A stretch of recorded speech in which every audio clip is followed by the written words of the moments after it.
आज हर इंसान यदि हम देखें तो किसी न किसी बीमारी से ग्रस्त है, परेशान है, हॉस्पिटल्स जाता है, अनेक तरह से इलाज करवाता है। स्वास्थ्य होना हर एक की ख्वाहिश है कि मैं स्वस्थ रहूं, लेकिन कैसे रहूं? कारण क्या है अस्वस्थ होने की? वास्तव में सबसे पहले ये समझना चाहिए कि स्वास्थ्य है क्या। स्वास्थ्य है स्वयं में स्थित हो जाना। किसी रोग का न होना स्वास्थ्य नहीं है, बल्कि शरीर और मस्तिष्क का स्वाभाविक लय में होना, जैसा प्रकृति ने हमें बनाया है। इसको हम स्वास्थ्य मान सकते हैं। इस आधार पर देखें तो स्वास्थ्य के सामने दो चुनौतियां हैं। माने तो एक ही है, लेकिन वो दो प्रकार से है। जैसे रोग दो प्रकार के होते हैं, एक मानसिक, एक शारीरिक। और क्योंकि शरीर क्रियाशील है और क्रियाशील रहने के लिए सबसे ज़्यादा ज़रूरी उसके लिए है श्वास, यानी पूरे शरीर की क्रियाएं श्वास पर निर्भर करती हैं।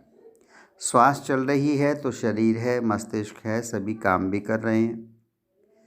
मानसिक स्वास्थ्य के लिए ज़रूरी है विचारों का सही होना, और शरीर को स्वस्थ रखने के लिए ज़रूरी है सारी क्रियाएं उचित तरीके से हों, जैसे खान पान है, रहन सहन है इत्यादि। अब यदि विचार करें तो पाएंगे कि पूर्ण स्वास्थ्य के लिए श्वास का सही ढंग से लेना हर व्यक्ति को आना चाहिए। तुम्हें जानकर हैरान हो जाओगे कि अधिकतर लोगों को सांस लेना ही नहीं आता, और काम तो बहुत दूर की बात है। वास्तव में जो सांस है वो हम लेते नहीं हैं, बल्कि कुंडलिनी उसे अपनी तरफ खींचती है। हमने जन्म लिया उसी समय से इस काम को वो कर रही है, और हमारी मर्जी से नहीं कर रही है।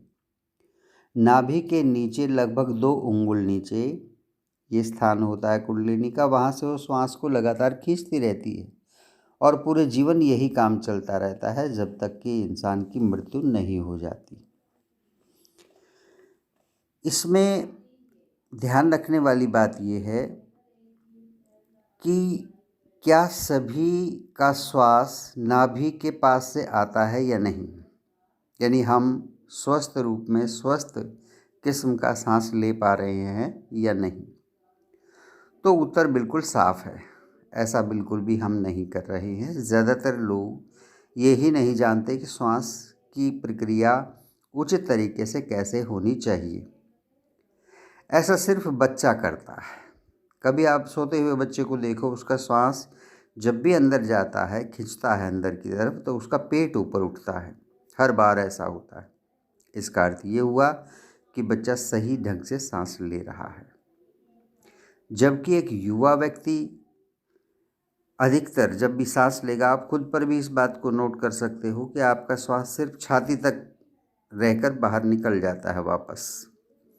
ये वो स्थान है जहाँ हृदय है, योग में जिसका अनाहत चक्र का वर्णन भी किया गया है। ये वो स्थान होता है। इसी कारण इस स्थान पर श्वास के टकराने के कारण ही युवा व्यक्ति के निर्णय हृदय या अनाहत चक्र से प्रभावित रहते हैं, भावनात्मक होते हैं। जैसे राग है, द्वेष है, प्रेम है, भावना है, दुश्मनी है, पल पल में बदलता है वो। उसके निर्णयों में कोई स्थिरता नहीं होती।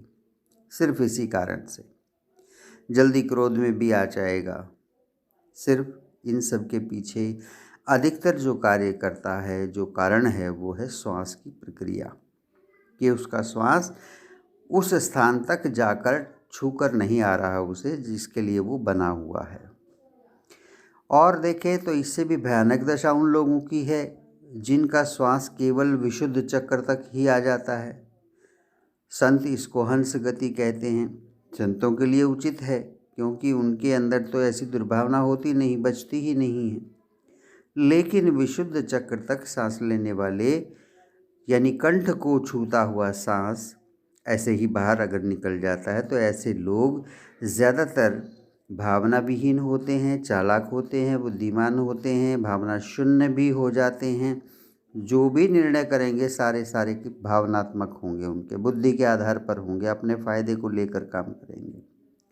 इस प्रकार से ध्यान रखो, ये 3 दशाएं हैं श्वास की।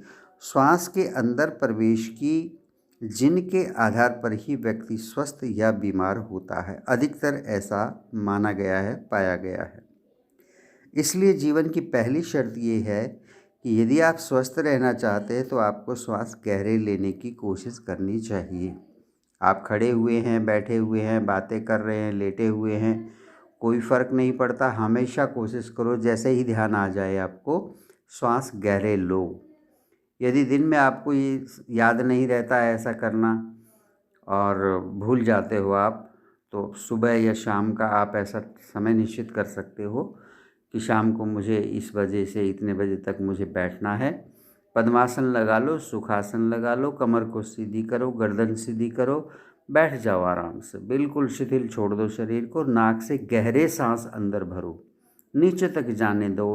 हर बार श्वास को महसूस करो नाभि के नीचे तक कि वो वहाँ तक जा रहा है। ऐसा 1 से 20 बार आप रोज़ करो। सुबह शाम किसी भी समय कर सकते हो। आपने भोजन किया है, नहीं किया है, कोई मायने नहीं रखता है। खाली पेट करते हो, बहुत अच्छी बात है। खाली पेट नहीं याद रहा, आप खाना खाया है, उसके 1-1.5 घंटे के बाद आप ऐसा कर सकते हैं। इससे आप पाएंगे कि मानसिक और शारीरिक रूप से आपको बहुत ज़्यादा राहत मिलेगी और तुम स्वस्थ तरीके से जीवन जी भी पाओगे। बात छोटी सी है, लेकिन इसको जीवन में उतारोगे तो इसके बहुत बड़े परिणाम सामने आएंगे। पशु और इंसान में यही अंतर है कि उसकी स्वाभाविक जो गति है वो वैसे ही चल रही है जैसा प्रकृति ने उसको बनाया है, इसलिए उसे वो रोग नहीं होते जो इंसानों को अक्सर हुआ करते हैं। इंसान के पास अच्छाई भी है ये, और ये उसकी कमी भी है कि उसके साथ भावनाएं जुड़ी हुई होती हैं। किसी को अपना, किसी को पराया वो मानता है। उसके विचार बदलते हैं, उसके अनुसार उसके क्रियाकलाप बदलते हैं, क्रियाकलाप बदलते हैं, उसके अनुसार उसके परिणाम आते हैं, और दुख और सुख उसके साथ लगे रहते हैं। लेकिन मैं इस टॉपिक में ज़्यादा नहीं जाऊंगा। श्वास पर हमारा टॉपिक है, तो श्वास का पूरा ध्यान रखो, इसको स्वस्थ तरीके से लो। ये आपको बहुत बड़े रिजल्ट देगा, बहुत अच्छे परिणाम आपके आएंगे।